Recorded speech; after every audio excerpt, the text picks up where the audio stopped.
Hello students, how are you? I hope you will be fine. So in today's lecture we will continue 16 group elements part 2. Part 2 means the rest of the contents it will be discussed today. Okay, so let's start. So in part 2 we will study about ozone, sulfur allotropic forms, sulfur dioxide, sulfuric acid, and oxoacids of sulfur. Okay, so these contents will be discussed here. So let's start. First is ozone. So as you know, what is ozone? So ozone है क्या? Ozone is found in second layer of the atmosphere. तो इसमें ozone layer का पहले आपको देखना है कि ओजोन है क्या, उसका फॉर्मूला क्या है और उसकी प्रॉपर्टीज़ क्या है.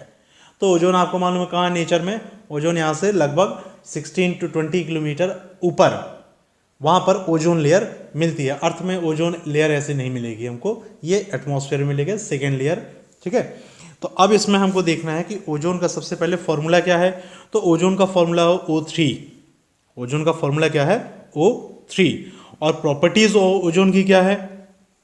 So properties of ozone, pure ozone it is a pale blue gas. इसका कलर कैसा है? लाइट ब्लू कलर है.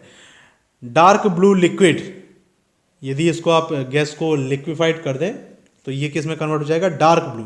तो लाइट ब्लू कलर है गैसियस स्टेट में, डार्क ब्लू किस में हो गया? लिक्विड स्टेट में, और वॉयलेट ब्लैक कलर ये सॉलिड स्टेट में. तो ओजोन तीनों स्टेट में हम इसको कन्वर्ट कर सकते हैं.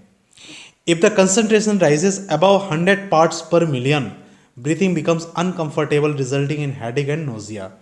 मतलब ओजोन का क्या है? ओजोन एक्चुअली हमारे पास जो 10 पार्ट पर मिलियन इसका कंसंट्रेशन रहती है.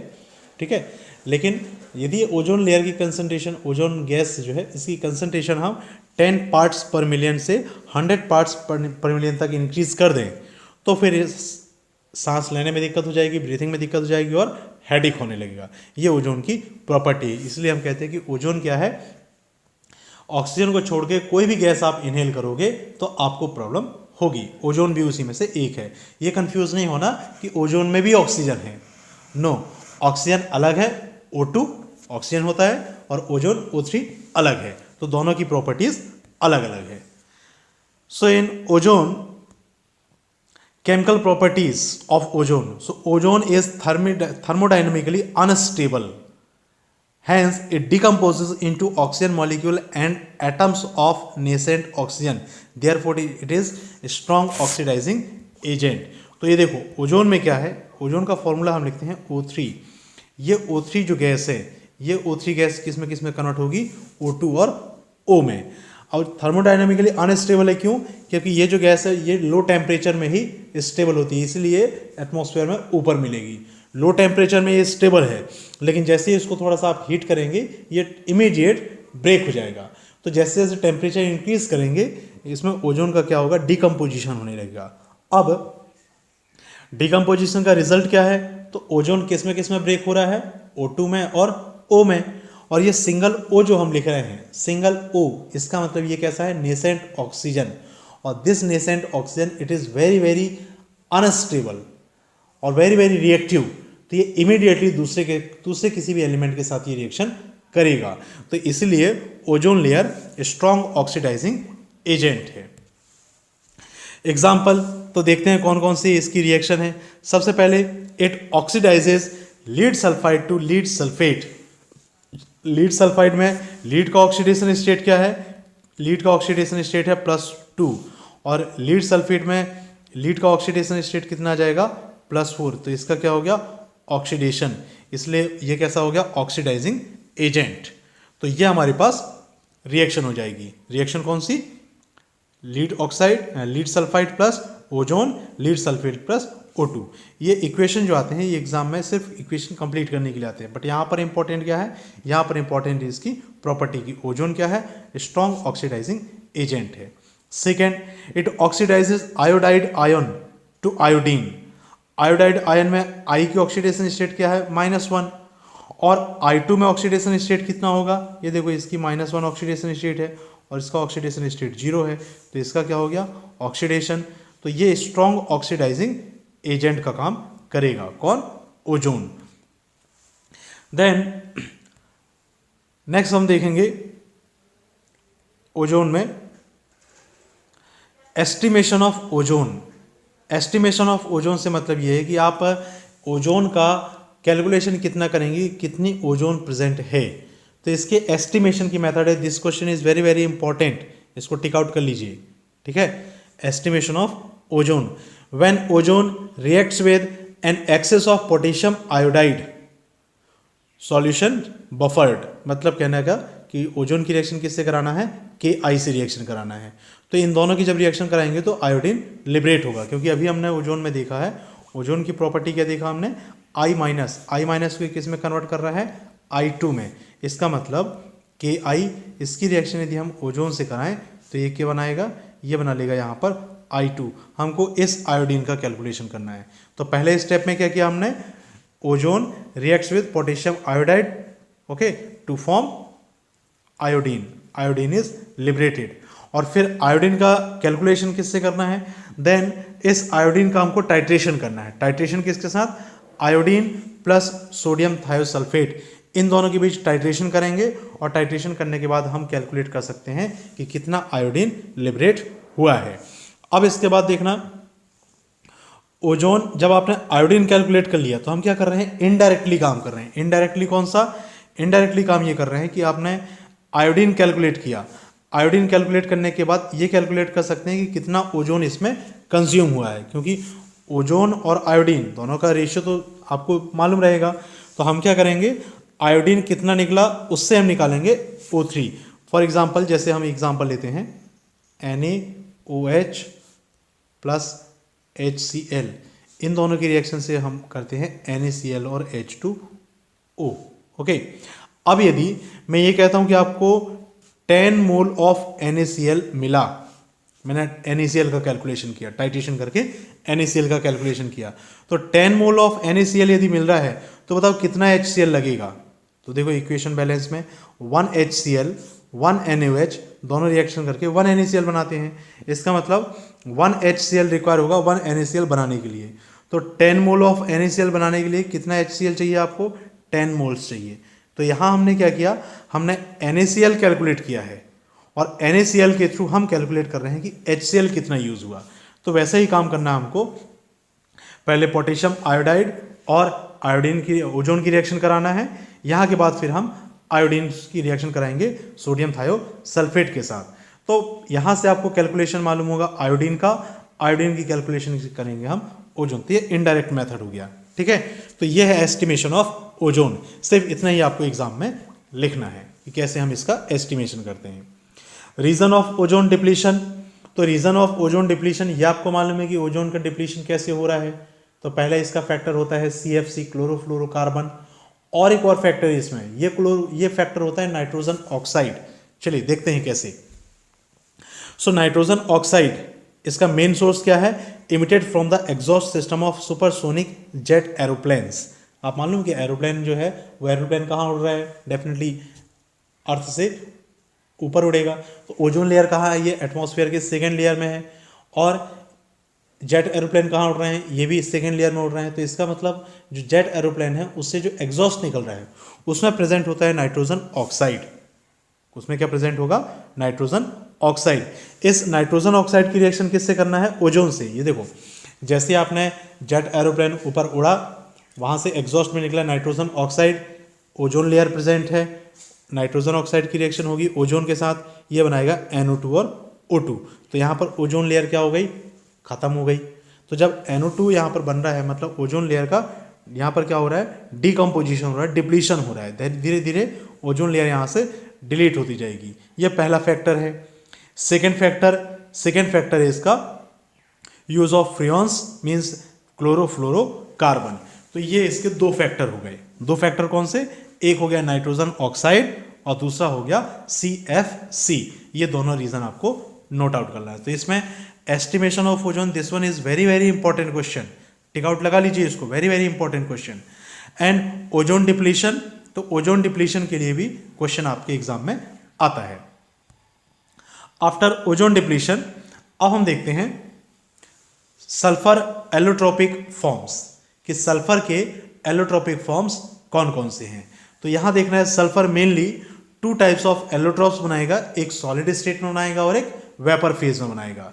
सॉलिड स्टेट में सल्फर का फॉर्मूला होता है S8, तो 8 एटम्स ऑफ सल्फर ये अरेंज रहेंगे। तो इनमें हमको दो एलोट्रॉप्स मिलते हैं। पहला एलोट्रॉप है येलो रोम्बिक सल्फर, जिसको हम अल्फा सल्फर भी कहते हैं, ठीक है, और दूसरा है मोनोक्लिनिक सल्फर, जिसको हम बीटा सल्फर कहते हैं। दोनों का फॉर्मूला सेम है, सिर्फ इनमें क्या होगा, स्ट्रक्चर में डिफरेंस होता है। आपने क्रिस्टल्स ऑफ फर्स्ट यूनिट में आपने पढ़ा हो ना, क्रिस्टल सेल, तो सेल के यूनिट सेल के कितने क्रिस्टल्स फॉर्म होते हैं, तो उसमें हमने पढ़ा है क्यूबिक, मोनोरोम्बिक, रोम्बिक, जिसको ऑर्थोरोम्बिक कहते हैं, मोनोक्लिनिक, ट्राइक्लिनिक एंड बहुत सारे आपने सेवन टाइप्स इसके पढ़े थे। तो यहाँ पर स्ट्रक्चर में डिफरेंस है, किसका किसका, येलो रोम्बिक सल्फर में और मोनोक्लिनिक सल्फर में। एक को हम कहते हैं अल्फा सल्फर और एक को बीटा सल्फर, क्योंकि दोनों का स्ट्रक्चर डिफरेंट है। और ये जो अल्फा सल्फर है, ये अल्फा सल्फर किस में कन्वर्ट हो जाता है, बीटा सल्फर में, ठीक है। इनमें आपको अल्फा सल्फर को थोड़ा सा हीट करेंगे, तो हीट करने से किस में कन्वर्ट हो जाएगा, बीटा सल्फर में। ओके, स्ट्रक्चर देखें हम इसका, तो ये होता है एक क्राउन शेप स्ट्रक्चर। ये किसका स्ट्रक्चर है, ये क्राउन शेप स्ट्रक्चर, और दूसरा बोट शेप स्ट्रक्चर। तो ये बोट शेप चेयर स्ट्रक्चर मिल जाएगा। स्टेट होगा सॉलिड स्टेट। और गैसियस स्टेट में, तो गैसियस स्टेट में या वेपर फेज में फॉर्मूला होता है S2, मतलब S8 क्या होगा, डिकम्पोज हो जाएगा S2 में। और जब S2 में डिकम्पोज होगा तो फिर ये अपनी प्रॉपर्टी चेंज कर लेगा। प्रॉपर्टी चेंज कौन सा, तो ये जो S2 है, ये S2 होता है पैरामैग्नेटिक। पैरामैग्नेटिक क्यों, तो इसका रीजन आपको मिलेगा पैरामैग्नेटिक में।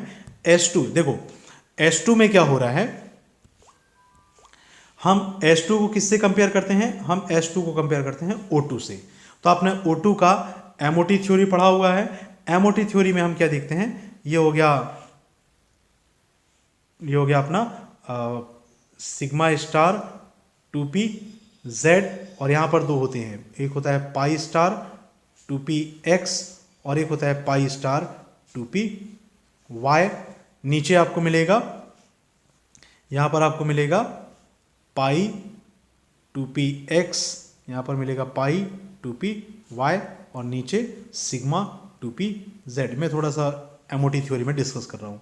तो इन सब को आप क्या करेंगे, इन सब में स्ट्रक्चर इस टाइप से बनेगा। यहाँ पर होते हैं हमारे पास 4 इलेक्ट्रॉन। कितने इलेक्ट्रॉन होंगे यहाँ पर, 4 इलेक्ट्रॉन होंगे। ठीक इसी टाइप से ये आप 11th की बुक रेफर कर सकते हैं इसके लिए फॉर बेटर एक्सप्लेनेशन। ये 4 इलेक्ट्रॉन इसमें है, तो 4 इलेक्ट्रॉन, 4 और 4 8 इलेक्ट्रॉन हो गए। 1 2 3 4 5 6, ये 7 और 8। तो ये देखो दोनों इलेक्ट्रॉन, ये दोनों इलेक्ट्रॉन कैसे दिख रहे हैं, ये दोनों इलेक्ट्रॉन आपको अनपेयर्ड दिख रहे हैं। और मैग्नेटिक प्रॉपर्टी के लिए कंडीशन क्या है, if all the electrons are paired then it is diamagnetic, and if at least one single electron is present, at least more than one electron may be present but at least क्या होना चाहिए, एक single electron होना चाहिए, तो ये कैसा होगा, पैरामैग्नेटिक। तो O2 और S2 दोनों का फॉर्मूला सेम है, स्ट्रक्चर सेम रहेगा। तो S में भी क्या होगा, S में हम लिखते हैं ना 3S2 3p4, मतलब P में कितने हैं, 4 इलेक्ट्रॉन हैं, दूसरे S में भी 4, तो ये एक S, ये दूसरा S हो गया, ये हो गए 2 हमारे पास S और एटम्स। दोनों के बीच जब MOT थ्योरी में हम रिएक्शन कराएंगे, इनकी मॉलिक्यूलर ऑर्बिटल बनाएंगे, तो इसमें क्या होगा, 2 अनपेयर्ड इलेक्ट्रॉन मिलेंगे। तो इसीलिए S2 क्या होगा, पैरामैग्नेटिक होगा। ये क्वेश्चन बहुत इंपॉर्टेंट है। क्वेश्चन कौन सा, which allotropic form of sulphur is paramagnetic, note out कर लेंगे इसको। Which allotropic form of sulphur is paramagnetic, so answer होगा vapour phase S2। Vapour phase नहीं, वेपर फेज S2 ये पैरामैग्नेटिक है, S8 ये पैरामैग्नेटिक नहीं है। ठीक है, चलिए अब हम देखते हैं सल्फर डाइऑक्साइड। तो सल्फर डाइऑक्साइड का फॉर्मूला क्या होगा, SO2। तो SO2 आप कैसे बनाएंगे, नेचर में जब आप सल्फर को बर्न करते हैं, ठीक है, नेचुरली कहीं पर भी आग लगेगी और यदि सल्फर कहीं पर भी प्रेजेंट है अर्थ क्रस्ट में, तो सल्फर और ऑक्सीजन की रिएक्शन से बनाता है सल्फर डाइऑक्साइड, और साथ में सल्फर ट्राइऑक्साइड का 6 to 8% और मिलता है। पर मेन इसका कंसंट्रेशन क्या रहेगा, सल्फर डाइऑक्साइड। तो सल्फर डाइऑक्साइड नेचर में कैसे बनेगा, सल्फर और ऑक्सीजन की रिएक्शन से। इन लेबोरेटरी, तो लेबोरेटरी में हम बनाते हैं, it is readily generated by treating a sulphite with dilute sulphuric acid. Sulphite मतलब क्या, SO3 आयन। फॉर एग्जांपल यदि हम इसमें रिएक्शन कराते हैं Na2SO3, इसकी रिएक्शन कराते हैं हम H2SO4 के साथ, तो आपको क्या बनेगा, क्या मिलेगा, आपको H2O मिलेगा और SO2 और साथ में Na2SO4। तो ये तो साइड प्रोडक्ट हो गया, सॉल्ट हो गया। यहाँ पर हमारे पास मेन चीज़ क्या है, मेन है प्रोडक्शन ऑफ SO2। तो लैब में कोई भी सल्फाइड आप लेंगे, ना तो सोडियम सल्फाइड, पोटेशियम सल्फाइड, कोई भी सल्फाइड ले सकते हैं। तो इस सल्फाइड की रिएक्शन किससे कराना है हमको, सल्फ्यूरिक एसिड से, डाइल्यूट सल्फ्यूरिक एसिड से। तो ये बनाएगा sulphur dioxide in laboratory method. और इंडस्ट्रियल स्केल में, कि बहुत लार्ज स्केल में बनाना, बहुत ज़्यादा सल्फर डाइऑक्साइड बनाना हो, तो उसके लिए हम it is produced by a by product of the roasting of sulphide ores. जब आपको मालूम है सल्फाइड ओर जैसे कि FeS की जब हम रोस्टिंग करते हैं, रोस्टिंग का मतलब क्या, रोस्टिंग का मतलब होता है कि FeS, ये ले लिया मैंने एक सल्फाइड ओर, इसकी रिएक्शन में एक्सेस ऑफ ऑक्सीजन के साथ कराऊंगा, एक्सेस ऑफ ऑक्सीजन, तो ये कन्वर्ट होगा FeO और SO2 में। तो यहाँ पर SO2 ये साइड प्रोडक्ट, हमारा पर्पस क्या होता है, मेटल को प्योरीफाई करना, लेकिन हमने क्या किया है, मेटल के एक्सट्रैक्शन में साइड प्रोडक्ट मिल रहा है SO2। और ये आपको मालूम है कि बहुत सारी ऐसी मेटल्स हैं जिसमें आयरन है, कॉपर है, जिंक है, कैल्शियम है, बहुत सारे ऐसे हमारे पास ओर्स हैं जिसमें कि सल्फर प्रेजेंट है, वहां से हमको मेटल का एक्सट्रैक्शन करना हमारा मेन पर्पस होता है। पर सल्फर डाइऑक्साइड ये यहाँ पर साइड प्रोडक्ट आपको मिलेगा। सो आफ्टर सल्फर डाइऑक्साइड, ये हो गया हमारे 3 स्केल पर। पहला स्केल हो गया नेचर में, दूसरा हो गया लेबोरेटरी में, और फिर हो गया in industrial scale. After preparation of sulphur dioxide, now we will see the chemical properties of sulfur dioxide. First is reaction with water. Sulfur dioxide when passed through water forms a solution of sulfurous acid, SO2 H2O। इन दोनों को dissolve करोगे तो सीधे सीधे H2SO3 बनेगा। तो ये हो गया पहला रिएक्शन, रिएक्शन विद वाटर। यहाँ से एक चीज़ आपके पास एविडेंस मिल जाएगा, और ये एविडेंस किसका है कि सल्फर डाइऑक्साइड ये कैसा होता है, सल्फर डाइऑक्साइड होता है acidic. After this reaction with sodium hydroxide, ये आपको मालूम है कि SO2 कैसा हो रहा है, एसिडिक नेचर का। So it reacts with sodium hydroxide solution forming sodium sulphide, which then reacts with more sulphur dioxide to form sodium hydrogen sulphide. तो देखो पहले क्या करना है, NaOH की रिएक्शन SO2 से कराना है, ये बनाएगा Na2SO3, this is sodium sulphide. और फिर यदि इसी की रिएक्शन कंटिन्यू कराते हम और SO2 के साथ, मतलब एक्सेस ऑफ SO2, तो आपको मिलेगा सोडियम हाइड्रोजन सल्फाइड। तो यहाँ से 2 चीज़ क्लियर है, यदि आपने लेस अमाउंट लिया है SO2 का तो आपको सोडियम सल्फाइड मिलेगा, और एक्सेस ऑफ SO2 लिया है तो सोडियम हाइड्रोजन सल्फाइड मिलेगा। ये हो गया हमारे पास chemical reaction with sodium hydroxide. After this reaction we will see reaction with chlorine. So sulfur dioxide reacts with chlorine in presence of charcoal। तो सल्फर डाइऑक्साइड मतलब हो गया SO2, क्लोरीन हो गया Cl2, presence of charcoal means catalyst का काम कर रहा है। तो रिएक्शन किसके बीच कराएंगे हम, SO2 और Cl2, तो ये बनाएगा सल्फ्यूरिल क्लोराइड SO2Cl2, और ये SO2Cl2 थोड़ा सा पॉइजनस होता है, ठीक है। तो रिएक्शन विद क्लोरीन हो गया। नेक्स्ट अब हम देखेंगे chemical properties of sulphur dioxide में एज अ रिड्यूसिंग एजेंट। अब देखो सल्फर डाइऑक्साइड SO2, इसमें सल्फर का ऑक्सीडेशन स्टेट कितना आ रहा है, +4। तो +4 से ये +6 भी बना सकता है और 0 भी बना सकता है। यदि +4 से +6 बन रहा है तो ये किसका काम करेगा, ऑक्सीडाइज, इसका क्या हो जाएगा, ऑक्सीडेशन, तो ये रिड्यूसिंग एजेंट का काम करेगा। तो देखिए रिड्यूसिंग एजेंट में रिएक्शन कौन कौन सी हैं, reaction with ferric ion, ferric ion क्या करेगा, Fe3+ ये किस में कन्वर्ट हो रहा है, Fe2+ में, और SO2 किस में कन्वर्ट हो रहा है, SO4 2- में। इसके लिए आप ऑक्सीडेशन स्टेट देखो, +3 ऑक्सीडेशन स्टेट है, इससे किस में कन्वर्ट हो गया, ये +2 में, इसका क्या हो गया, इसका हो गया रिडक्शन। ठीक है, किसके कारण हो रहा है reduction, because of this SO2। तो SO2 क्या हो गया, रिड्यूसिंग एजेंट। SO2 में सल्फर का ऑक्सीडेशन स्टेट कितना है, +4, और SO4 2- में सल्फर का ऑक्सीडेशन स्टेट कितना है, +6। तो +4 से किस में कन्वर्ट हो गया, ये +6 में। तो इसका खुद का क्या हो गया, ऑक्सीडेशन, और जिसका खुद का ऑक्सीडेशन होगा वही तो रिड्यूसिंग एजेंट होता है। तो यहाँ पहली रिएक्शन हमको देखना है फेरिक आयन के साथ। ये फेरिक आयन, इसको टेक आउट कर लेंगे, this one is very very important equation. Exam में इसका कंप्लीट द फॉलोइंग इक्वेशन आता है, या फिर how SO2 reacts with ferric ion. So this one is very very important question. Second, reaction with potassium permanganate, test for CO2। Exam में आपका question आता है कि SO2 की टेस्टिंग आप कैसे करेंगे, हाउ विल यू टेस्ट और how will you confirm the presence of SO2। तो SO2 का प्रेजेंस हम कैसे कंफर्म करेंगे, reaction with potassium permanganate KMnO4। तो ये हम कैसे करते हैं, तो इसके लिए देखना है हमको 5SO2 + 2MnO4- + H2O, it forms, ये यहाँ सॉरी ये एरो लगाना मिस हो गया, ये यहाँ पर रिएक्टेंट्स और ये है यहाँ के प्रोडक्ट।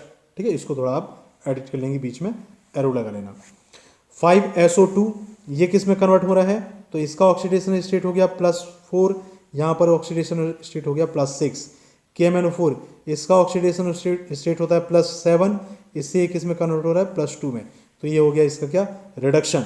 तो फिर से रिड्यूसिंग एजेंट का काम कर रहा है।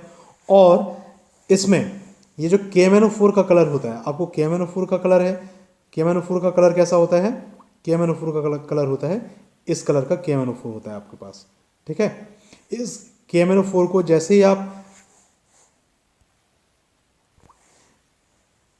SO2 के साथ रिएक्शन कराएंगे, ये क्या होगा, कलरफुल से क्या हो जाएगा, कलरलेस। यहाँ पर आपको कलर क्या मिलेगा, पूरा ट्रांसपेरेंट। तो ये हो गया कंफर्मेशन। कंफर्मेशन क्या, कि सपोज एक गैस लिबरेट हो रही है, उस गैस को हमने KMnO4 सॉल्यूशन में पास किया, और यदि KMnO4 कलरलेस हो गया तो इसका मतलब वो गैस कौन सी है, SO2। तो इस तरीके से हम इसका कंफर्मेशन करते हैं। कंफर्मेशन कैसे, पहले आपको मालूम है KMnO4 का कलर कैसा होता है, KMnO4 का कलर है पिंक कलर या डार्क, ये इसका वायलेट कलर। ठीक है, लो कंसंट्रेशन लेंगे तो पिंक कलर आ जाएगा, और हाई कंसंट्रेशन लेंगे तो थोड़ा सा वायलेट कलर आ जाएगा। तो यहाँ KMnO4 का कलर यदि ये कलरलेस हो रहा है तो फिर गैस कौन सी है, SO2, अदरवाइज SO2 गैस नहीं है। तो यहाँ से हम इसका कंफर्मेशन करते हैं। So this is again very very important question, these 2 questions are very very important. Sulphur dioxide से यदि 2 इंपॉर्टेंट चीज़ें निकालने को बोला जाए तो ये 2 चीज़ें कौन सी हैं, रिएक्शन विद फेरिक और reaction with potassium permanganate. After reaction with potassium permanganate, इनका देखना हमको स्ट्रक्चर। तो SO2 का स्ट्रक्चर क्या होगा, SO2 का स्ट्रक्चर होता है like ozone, ozone like structure है। अब देखो SO3 में, ये जो बन रहा हमारे पास SO3, तो इसमें स्ट्रक्चर क्या होगा, इसका बेंट स्ट्रक्चर है। ठीक है, इसका स्ट्रक्चर कैसा है, बेंट स्ट्रक्चर है। आफ्टर SO2 लास्ट हम देखेंगे अब सल्फ्यूरिक एसिड। तो सल्फ्यूरिक एसिड का फॉर्मूला H2SO4। यहां पर हम देखेंगे सबसे पहले method of preparation bye contact process. इस प्रोसेस का नाम क्या है, कॉन्टैक्ट प्रोसेस। ठीक है, इस कॉन्टैक्ट प्रोसेस का सबसे पहले देखने आपको थ्योरी। थ्योरी का मतलब क्या, कि इसका प्रिंसिपल क्या है, कैसे हम ये जो कॉन्टैक्ट प्रोसेस है या सल्फ्यूरिक एसिड का फॉर्मेशन है ये कैसे होता है। तो इनमें 3 स्टेप होते हैं। फर्स्ट स्टेप है सल्फर और sulphide ores are burned in air to generate SO2। सबसे पहले क्या करना है, इसमें सल्फर, सल्फाइड ओर चाहे सल्फर कोई भी हमने उनको बर्न करना है, SO2 बनाना है। तो पहला स्टेप है formation of SO2। Second step में ये जो SO2 है इस SO2 का हमको ऑक्सीजन के साथ रिएक्शन कराना है in presence of vanadium pentoxide. इससे इंपॉर्टेंट क्वेश्चन आता है, which catalyst is used in contact process. तो कैटलिस्ट कौन सा है, वेनेडियम पेंटाऑक्साइड, ये कैटलिस्ट है। ठीक है, अब प्रिंसिपल क्या है, SO2 की रिएक्शन किससे कराना है, O2 से, तो ये क्या बनाएगा, SO3 बनाएगा। तो ये है इसका इक्वेशन। अब देखना ये जो इक्वेशन है, इस इक्वेशन में डेल एच की वैल्यू क्या है, एंथैल्पी चेंज क्या हो रहा है, निगेटिव। एंथैल्पी चेंज यदि निगेटिव हो रहा है तो इसका मतलब ये क्या होगा, ये होगी एक एक्सोथर्मिक रिएक्शन है, एंडोथर्मिक रिएक्शन। ठीक है, ये आपको देखना है। तो ये जो हमारे पास कॉन्टैक्ट है, इस प्रोसेस में क्या है, टेम्परेचर, चूंकि डेल एच कैसा है, निगेटिव, मतलब ये एक्सोथर्मिक प्रोसेस है। एक्सोथर्मिक प्रोसेस है तो इसके लिए हमको टेम्परेचर इसका कम रखना पड़ेगा। ठीक है, लो टेम्परेचर में इस रिएक्शन को हम कराएंगे। And last step SO3, it absorb in H2SO4 to form oleum. Equation ये है। अब देखना इसमें एक क्वेश्चन ये आता है कि SO3, जब आपको मालूम है SO3 की रिएक्शन यदि हम H2O से करा दें तो ये क्या बनाएगा, H2SO4। तो हम क्यों ओलियम बना रहे हैं, हम डायरेक्ट H2SO4 क्यों नहीं बना सकते, क्योंकि ये जो रिएक्शन है SO3 और H2O, this is very very explosive reaction, बहुत ज़्यादा हीट इसमें से प्रोड्यूस होती है। इतनी हीट प्रोड्यूस होती है कि पूरा का पूरा प्लांट ही ब्लास्ट कर सकता है ये। इसलिए हम क्या करेंगे, इसको इनडायरेक्टली करेंगे। इनडायरेक्टली क्या, पहले हम बनाएंगे ओलियम, फिर इस ओलियम में H2S2O7, ये ओलियम है, इस ओलियम की रिएक्शन कराएंगे हम H2O के साथ। तो अब इसमें टोटल काउंट करना कितना हो रहा है, हाइड्रोजन कितना हो जाएगा 4, सल्फर कितना हो जाएगा 2, ऑक्सीजन कितना हो गया 8। इस सबको डिवाइड करो 2 से तो क्या बनेगा, हाइड्रोजन कितना हो जाएगा H2, सल्फर कितना हो जाएगा 1, ऑक्सीजन कितना हो जाएगा 4, तो ये बन गया H2SO4। तो इसका मतलब हम क्या करेंगे इसमें कि ओलियम को वाटर में डिसॉल्व करेंगे, कैलकुलेटेड अमाउंट ऑफ वाटर, मतलब 1 मोल ऑफ वाटर। तो जितना हमारे पास ओलियम है उतना ही हम क्या लेंगे, वाटर, और उसको डिसॉल्व करेंगे तो हमको क्या होगा, 2 मॉलिक्यूल्स ऑफ H2SO4 मिलेगा। तो इस तरीके से हम ओलियम से H2SO4 बनाएंगे। तो ये 3 स्टेप हैं, ये 3 स्टेप किस में आ जाएंगे, थ्योरी में आ जाएंगे। ठीक है, अब इसमें फेवरेबल कंडीशन देखना है। Favourable condition for maximum yield, मतलब क्या कि कितना आप H2SO4 बना सकते हैं, उसके लिए कंडीशन, मतलब प्लांट को हम, जो इसका इंडस्ट्री है, उस इंडस्ट्री में जब हम ये प्रोसेस करते हैं तो इसमें इंडस्ट्री में हमको कंडीशन क्या रखनी है, सबसे पहले कंडीशन रखनी होती है लो टेम्परेचर। लो टेम्परेचर क्यों, क्योंकि ये आपको मालूम है ये रिएक्शन कैसी है, एक्सोथर्मिक। तो एक्सोथर्मिक रिएक्शन के लिए टेम्परेचर क्या होना चाहिए, लो होना चाहिए। ठीक है, और सेकेंड होता है हाई प्रेशर। हाई प्रेशर क्यों, क्योंकि अकॉर्डिंग टू ली शातेलियर प्रिंसिपल, जब आप प्रेशर इंक्रीज करेंगे तो रिएक्शन किस साइड शिफ्ट करेगी, रिएक्शन शिफ्ट करती है प्रोडक्ट साइड, मतलब फॉरवर्ड डायरेक्शन में। अब देखना इस इक्वेशन में रिएक्टेंट्स, तो 2 सल्फर है, 2 SO2 है और 1 ऑक्सीजन, टोटल कितने हो गए 3, और प्रोडक्ट में कितने हैं मॉलिक्यूल 2। तो अब यदि हम इसमें प्रेशर इंक्रीज करते हैं, ली शातेलियर का प्रिंसिपल क्या है, if pressure is increased reaction shifts in that direction where number of moles are less, और जब वॉल्यूम इज लेस। तो नंबर ऑफ मोल्स कहाँ कम है इसमें, तो रिएक्शन किस साइड जाएगी, फॉरवर्ड।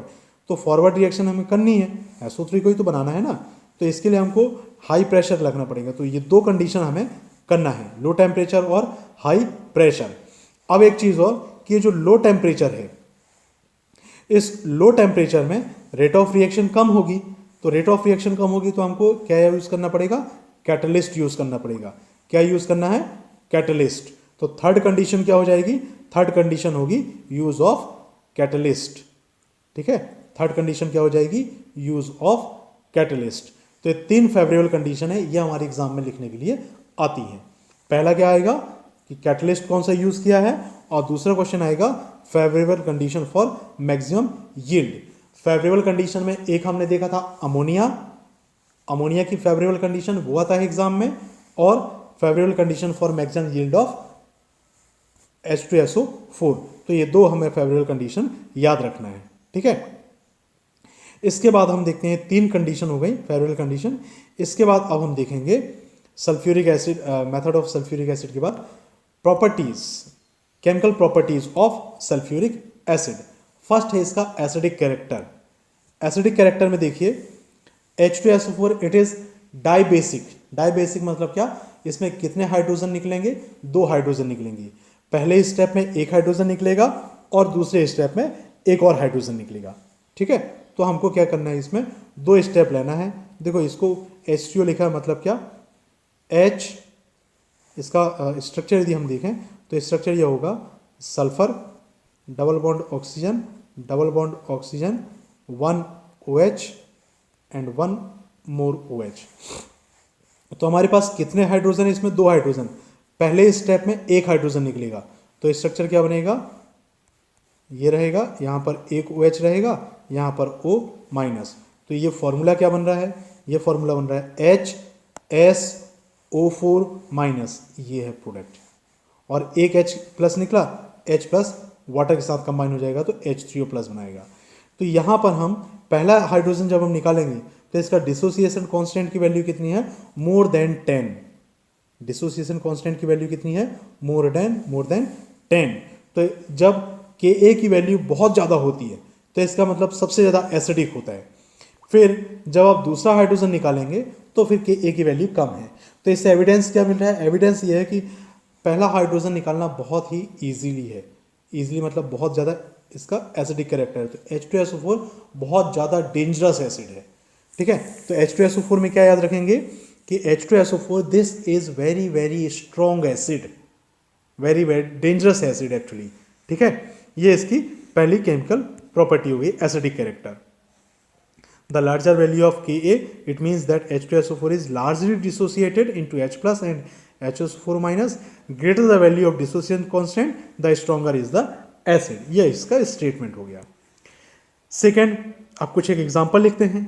तो ये H2SO4 क्या है, एसिड है। तो एसिड यदि बेस के साथ रिएक्शन करता है तो ये क्या बनाएगा, salt and water. Then second reaction NaOH plus H2SO4, 2 NaOH को यदि हम लेते हैं तो Na2SO4 बनेगा। मतलब क्या, इसमें फिर से अमाउंट की बात करें, यदि सोडियम हाइड्रोक्साइड आपने इक्वल अमाउंट लिया है, 1 mole of NaOH and 1 mole of H2SO4, तो सोडियम हाइड्रोजन सल्फेट बनेगा। और यदि आपने अमाउंट डबल कर दिया तो आपको क्या मिलेगा, H2SO4 के यदि रिएक्शन कराते हैं तो सोडियम सल्फेट मिलेगा। तो ये 2 हमारे पास डिफरेंट रिएक्शन है। ठीक है, next is zinc plus H2SO4. When metal reacts with acid, we know in class 10 we have studied, when metal reacts with acid they form salt and hydrogen gas. Second metal लेते हैं Mg, तो Mg भी क्या करेगा, salt and hydrogen gas evolve करेगा। तो ये हो गया इसका केमिकल प्रॉपर्टीज। सम एग्जांपल, ये प्रूफ कर रहा है कि H2SO4 क्या है, एसिड है। ठीक है, नेक्स्ट अब हम देखते हैं next chemical property, this is dehydrating agent. Dehydrating agent का मतलब ये है कि आपने सपोज कोई एक मॉइस्ट सब्सटेंस रखा हुआ है, एक कपड़ा गीला करके रख देते हैं, पानी में उसको गीला करके रख देते हैं। तो डिहाइड्रेटिंग एजेंट का काम क्या करेगा, उसमें से सारा का सारा मॉइस्चर वो एब्जॉर्ब कर लेगा। तो dehydrating agent, concentrate sulphuric acid, it is a strong dehydrating agent.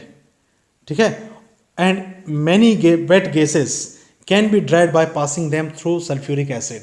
अब देखो इसका एप्लीकेशन क्या होगा कि मान लो कि हमारे पास कोई गैस है, गैस में क्या है, हमारी एयर में मॉइस्चर बहुत ज़्यादा है, अपने यहाँ पर ही मालूम है कि मॉइस्चर बहुत ज़्यादा है। तो यदि आपको मॉइस्ट गैसेस को प्योरीफाई करना है, ड्राई करना है, पानी उसमें से पूरा निकालना है, तो क्या करेंगे, कंसनट्रेट सल्फ्यूरिक एसिड लेंगे, उसमें से गैस पास करेंगे। तो ये H2SO4 क्या करेगा, वाटर एब्जॉर्ब कर लेगा और गैस बाहर निकल जाएगी, और गैस क्या होगी, प्योरीफाई हो जाएगी, मतलब उसमें से पूरा पानी निकल जाएगा। तो ये है डिहाइड्रेटिंग एजेंट का काम। फॉर एग्जांपल, ये हमारे पास होती है चीनी, शुगर, C12H22O11। इसको यदि आप H2SO4 इसमें मिक्स करते हैं चीनी में, तो आपने देखा होगा चीनी में यदि कॉन्सेंट्रेट एसिड डालते हैं H2SO4 तो ये पूरा ब्लैक हो जाता है। ये ब्लैक क्यों हो रहा है, क्योंकि इसमें क्या हो गया, सारा का सारा पानी इसमें से निकल गया, H2O पूरा निकल गया, तो बचेगा क्या, सिर्फ कार्बन। ये देखो यहाँ पर कार्बन, हाइड्रोजन, ऑक्सीजन है हमारे पास, इसमें से हमने हाइड्रोजन और ऑक्सीजन पूरा निकाल दिया, ठीक है। H22O11 मतलब कितना हो जाएगा, H22O11 divided by 2, it means sorry divided by 11, तो ये कितना हो जाएगा H2O। तो H2O मतलब सारा का कितने 11 मॉलिक्यूल ऑफ H2O यहाँ पर लिखा है, 11 पूरा का पूरा वाटर निकल गया, बचेगा क्या, सिर्फ और सिर्फ कार्बन। तो ये पूरा का पूरा पानी निकल गया, इसलिए इसको हम क्या कह रहे हैं, डिहाइड्रेटिंग एजेंट। ऑक्सीडाइजिंग प्रॉपर्टी, तो ऑक्सीडाइजिंग प्रॉपर्टी में देखना है अब हमको, hot concentrate sulphuric acid, this is a moderate strong oxidizing agent. Moderate मतलब कि बहुत ज़्यादा स्ट्रॉन्ग भी नहीं है, बहुत ज़्यादा वीक भी नहीं है, दोनों के बीच की कंडीशन है। So this is moderate oxidizing agent. In this respect it is intermediate between phosphoric acid and nitric acid. Phosphoric acid ये स्ट्रॉन्ग है और नाइट्रिक एसिड क्या है, थोड़ा सा वीक। तो नाइट्रिक एसिड से ज़्यादा एसिडिक है, बट फॉस्फोरिक एसिड से थोड़ा सा कम है। तो ये हो गया इसका oxidizing property. Both metals and non metals are oxidized by concentrated sulphuric acid which is reduce to SO2। अब देखो H2SO4 में यदि हम इसके H2SO4, इसमें सल्फर का ऑक्सीडेशन स्टेट कितना है, +6, तो ये किस में कन्वर्ट हो जाएगा, ये कन्वर्ट होता है +4, ये +4 में, मतलब इसका क्या हो गया, रिडक्शन। इसका खुद का रिडक्शन हो रहा है, मतलब ये किसका काम कर रहा है, ऑक्सीडाइजिंग एजेंट का काम कर रहा है। तो ये H2SO4 ऑक्सीडाइजिंग एजेंट का काम करेगा। इसकी रिएक्शन यदि हम मेटल से कराते हैं तो भी हमारे पास SO2 बनेगा, या नॉन मेटल से कराते हैं तो भी हमारे पास SO2 बनेगा। चलिए कुछ एक एग्जांपल देखते हैं। Cu + H2SO4 ये बनाएगा SO4, CuSO4, SO2 and H2O, ठीक है। कॉपर हम जिंक और मेटल के साथ आपने रिएक्शन कराया था तो सिर्फ और सिर्फ सॉल्ट प्लस हाइड्रोजन बन रहा था, पर यहाँ पर कॉपर क्या है, बाकी एसिड के साथ कॉपर रिएक्शन नहीं करता, लेकिन सल्फ्यूरिक एसिड के साथ ये रिएक्शन कर जाता है क्योंकि ये स्ट्रॉन्ग है। तो ये बनाएगा कॉपर सल्फेट, SO2 और H2O। सल्फर, कॉपर तो हो गया मेटल, सल्फर हो गया क्या, नॉन मेटल। नॉन मेटल के साथ भी H2SO4 की रिएक्शन कराएंगे तो SO2 गैस बनेगी। तो दोनों, चाहे हम इसमें मेटल लें और चाहे नॉन मेटल, दोनों में ही क्या बनेगा हमारे पास, SO2। तो ये है इसकी oxidizing property. After oxidizing property of H2SO4, ठीक है, ये हो गई इसकी ऑक्सीडाइजिंग प्रॉपर्टी। कार्बन के साथ रिएक्शन कराएं तो कार्बन के साथ रिएक्शन कराएंगे तो भी ये CO2 और SO2 बनाएगा। ये हो गई इसकी oxidizing property. So that's all for today's discussion. Okay, आज के सेशन के लिए इतना ही रहेगा। Now if you have doubt you can contact me. And one more thing, remember कि जितने भी मैंने इंपॉर्टेंट क्वेश्चन में हिंट किया है, these are very very important question. Okay, thank you very much.